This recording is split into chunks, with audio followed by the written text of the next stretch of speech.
हंडिया फूटी है। हमें तो उस वक्त भी पता था कि पीछे इंडियन रॉ और इजरायली मोसाद है जो इनको इस्तेमाल कर रही है पाकिस्तान को डिस्टेबलाइज और तबाह करने के लिए।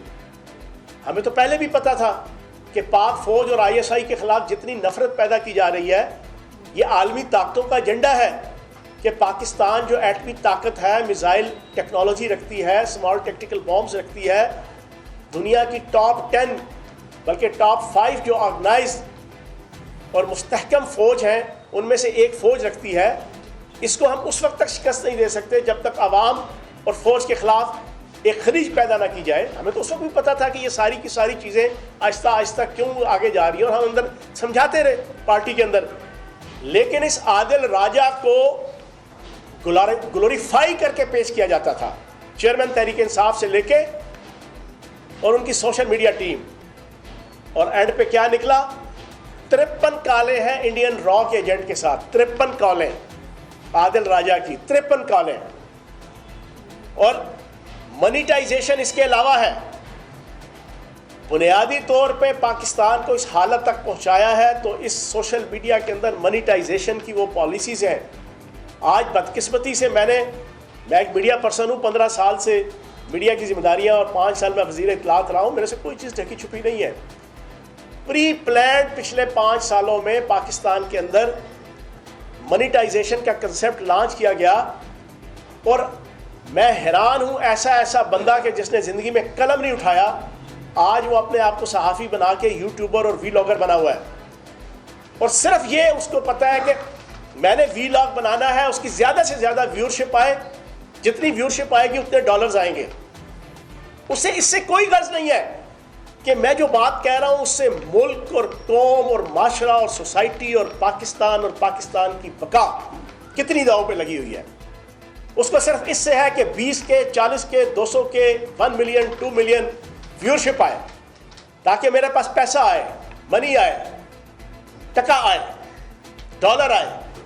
अपना सब कुछ बनता भाड़ में जाए जनता, अपना सब कुछ बनता नौज़ बिल्लाह माज़अल्लाह भाड़ में जाए। पाकिस्तान के क्या हालात बनते हैं क्या नहीं बनते मेरे इस वीलॉग की वजह से, मेरी इन बकवासात की वजह से, मेरी इन, आप कहें जी मैं तो सहाफ़ी हूँ जी, मैं तो बड़ा सच्चा खरा आदमी हूँ जी, मैं तो वीलॉगर हूँ, तो सच्ची खरी बातें कभी घर की भी करते हैं।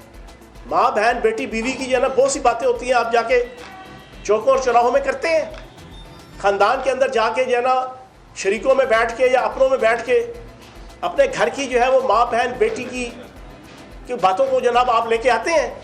नहीं, आप छुपाते हैं। अगर खुदा न खास्ता कोई नेगेटिविटी हो भी, रियासत एक माँ है, सोनी धरती एक माँ है, आप रियासत को डुबोने के लिए, लेकिन सिर्फ इस वजह से कि यार लोगों का ट्रेंड चल पड़ा है कि आपने ये वाली चीज़ सुननी है तो चलो यही सुनाओ।